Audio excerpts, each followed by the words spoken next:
Hey guys, today we are going to make a protein-packed vegan lunch. We're going to start with 1 flour tortilla and add about a half a cup of what I like to call Chicki-Wicki. Basically, it is a vegan version of chicken salad made with chickpeas. We'll add some mustard and 1 to 2 cups of dark greens and any veggies I have on hand. Today I'm choosing to add 1/4 of a chopped jalapeno and some pepperoncini peppers.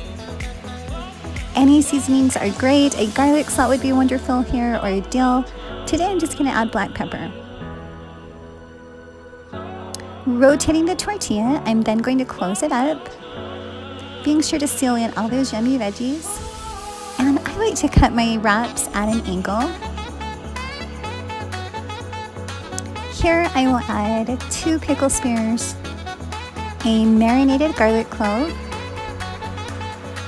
and 2 mini oranges. Together, this lunch is 11 grams of protein and super satiating. Follow us for the Chicki-Wicki recipe coming in 2 days, and find us on YouTube and Instagram.